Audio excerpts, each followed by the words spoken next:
Hola, mi nombre es Raymond de los Santos Fernández.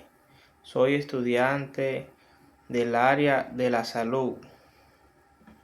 En este video voy a hablar sobre la influencia de la tecnología en el ámbito de la salud.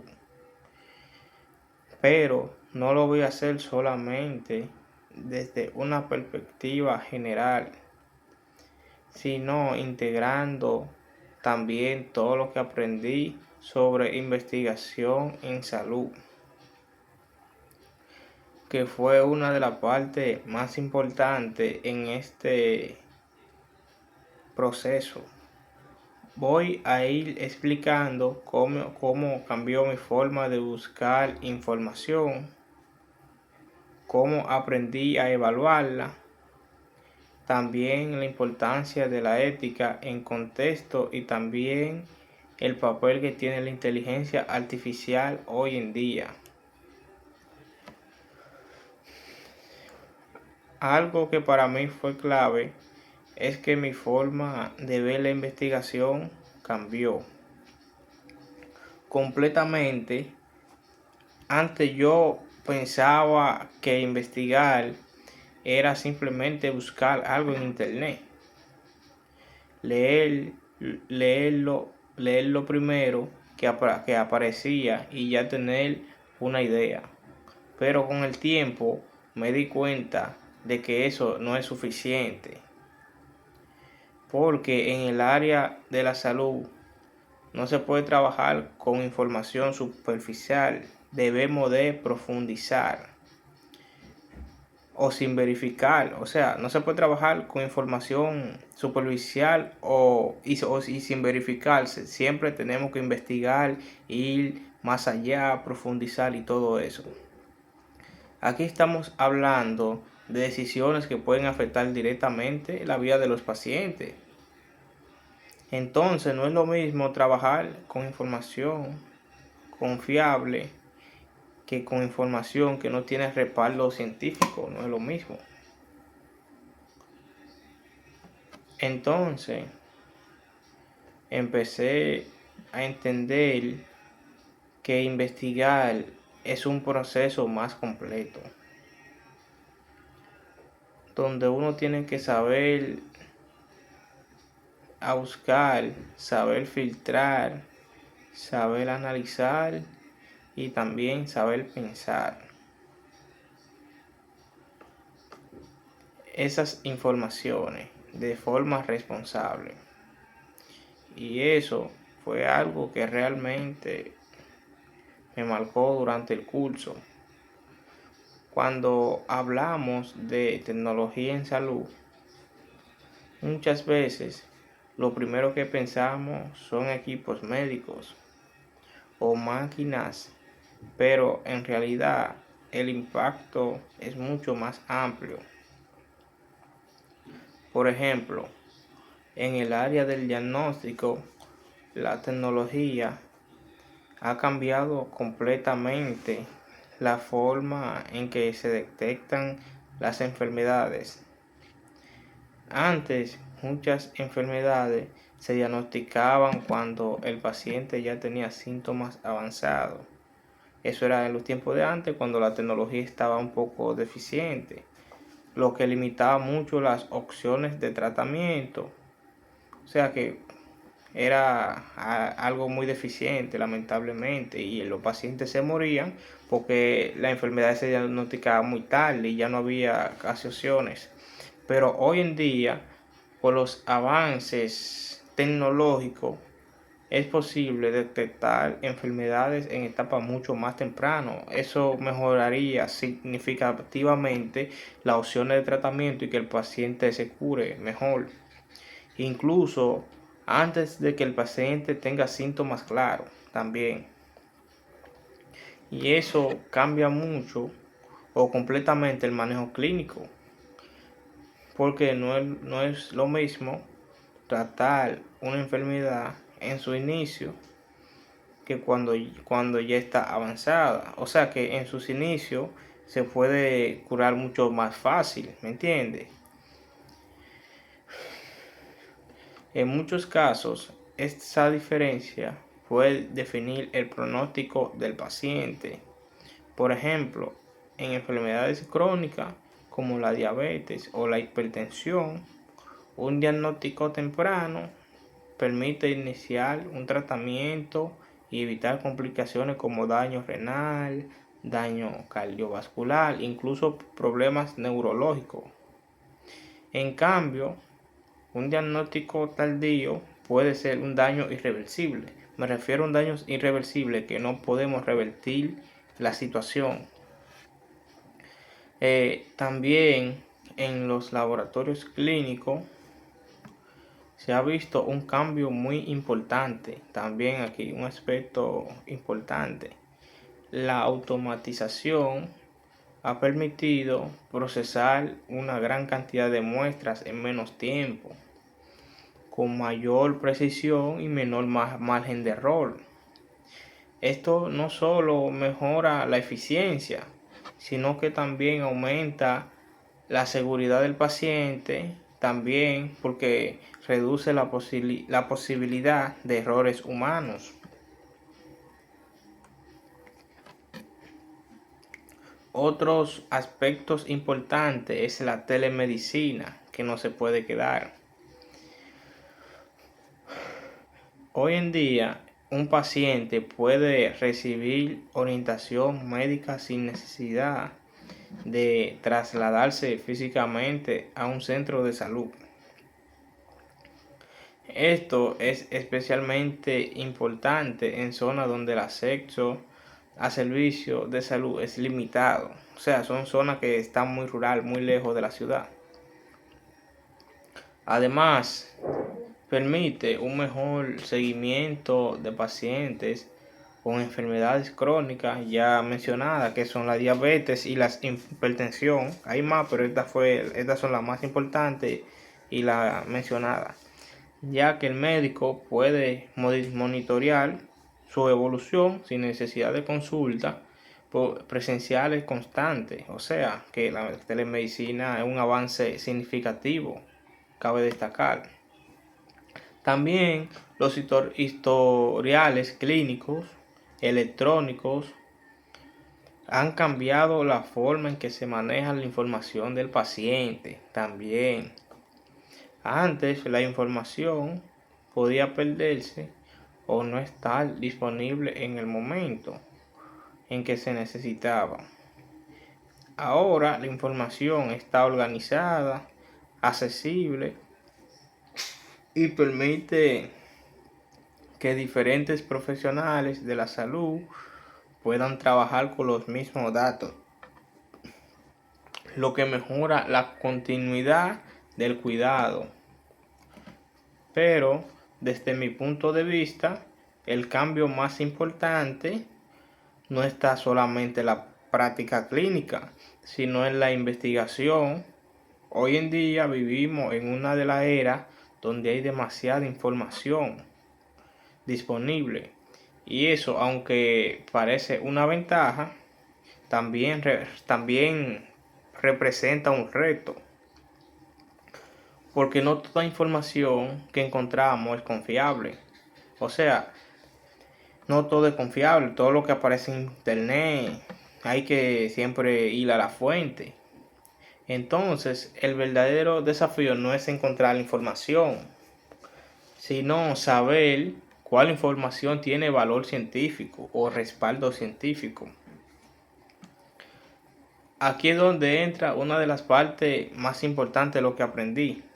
También están las estrategias avanzadas de la búsqueda. Eso lo aprendí en el curso. Antes yo hacía búsqueda muy simple. O sea, por ejemplo, escribía una sola palabra y ya. Pero eso generaba una gran cantidad de resultados, muchos de ellos irrelevantes o poco confiables. Ahora entiendo que una búsqueda debe ser estructurada. Por ejemplo, si quiero investigar sobre el uso de inteligencia artificial en el tratamiento de la diabetes, no busco solamente diabetes. Yo estructuro la búsqueda con términos clave.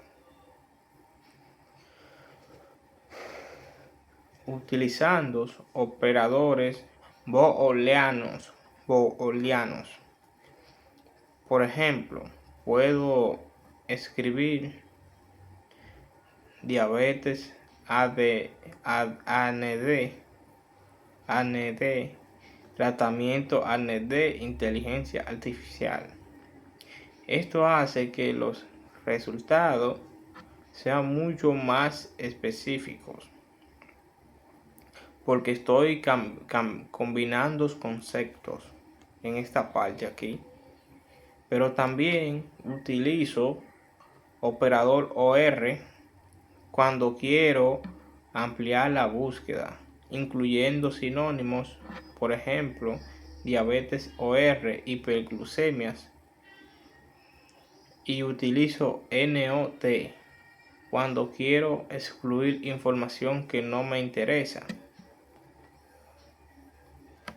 Otra herramienta que aprendí a utilizar es el uso de comillas para buscar frases exactas. Esto es útil cuando quiero encontrar un concepto específico sin que el buscador lo divida en palabras separadas. Pero algo muy importante que entendí es que no solo importa cómo busco, sino también dónde busco. No es lo mismo buscar en cualquier página, ya lo había mencionado, no es lo mismo que en una base de datos científicos, señores.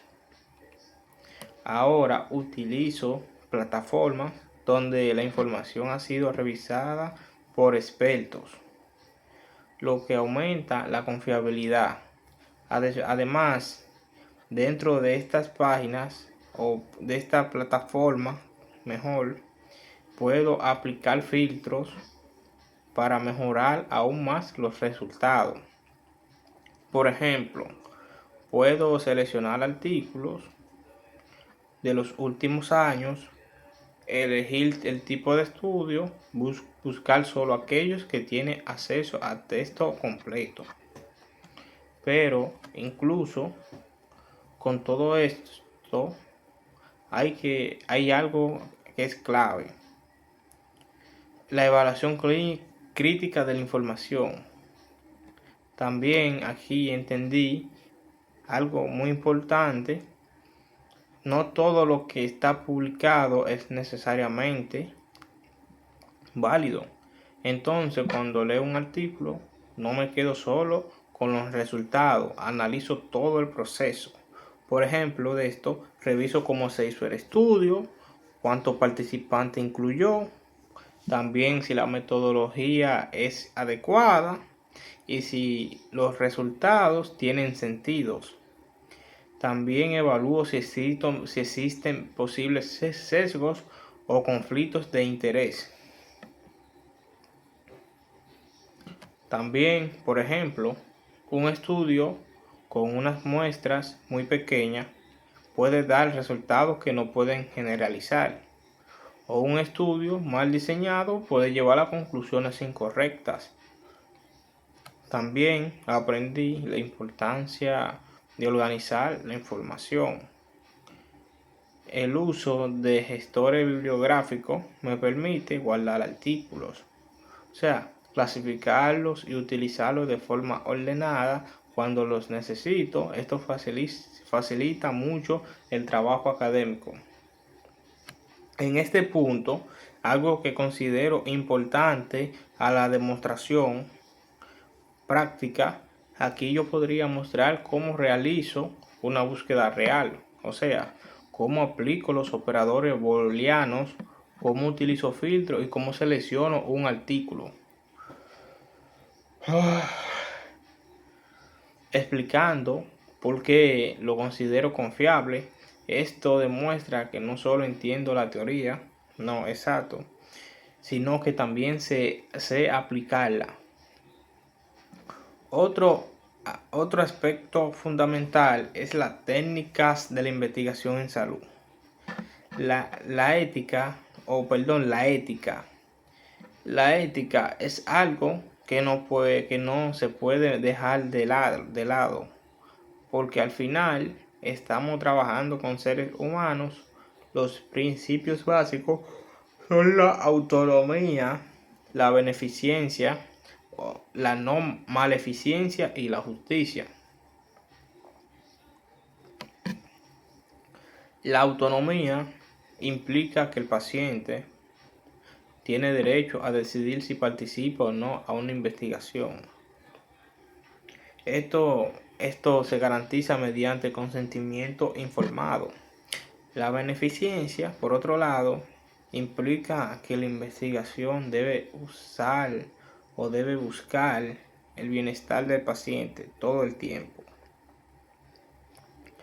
La no maleficencia implica evitar causar daños. Y la justicia se refiere a que los beneficios y los riesgos deben distribuirse de formas equitativas. También es importante proteger la confidencialidad de los datos, especialmente en un contexto donde la información se maneja de forma digital. Además, en el ámbito académico, es fundamental evitar el plagio y citar correctamente las fuentes. Otro tema importante es el uso de la inteligencia en la investigación en salud. La inteligencia artificial está teniendo un impacto muy grande en este campo. Se utiliza, por ejemplo, en el análisis de imágenes médicas, en la predicción de enfermedades y el manejo de grandes volúmenes de datos. Por ejemplo, de esto es, algunos sistemas pueden analizar estudios de imágenes y detectar patrones que pueden pasar también desapercibidos por el ojo humano.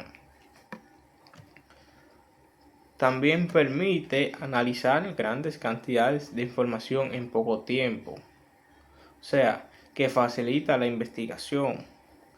Pero también no se queda ahí, que presentan desafíos importantes. Uno de ellos es el riesgo de sesgo en los algoritmos, lo que puede también afectar la precisión de los resultados. Eso es así. Otros es la falta de transparencias en algunos sistemas, lo que dificulta en esta parte de entender cómo se toman ciertas decisiones. Además, también existe el riesgo de depender demasiado de la tecnología. También ahí está ese riesgo. Por eso es importante entender que la inteligencia artificial es una herramienta de apoyo, pero no sustituye el criterio profesional de la salud. O sea, no lo sustituye nunca. Finalmente, puedo decir que la tecnología ha transformado en el ámbito de la salud de manera significativa. También ha mejorado el diagnóstico, el acceso a los servicios y la forma que se realiza la investigación. Pero más importante que la tecnología es cómo se utiliza. El profesional de la salud debe desarrollar habilidades para buscar información, evaluar críticamente y aplicarla de manera responsable. También debe actuar bajo principios éticos y utilizar la tecnología de forma consciente. Pero en definitiva, la tecnología es una herramienta muy poderosa, pero su impacto depende del uso que le dé. Bueno, muchas gracias. Esta es mi parte. Ya ustedes saben. Bien.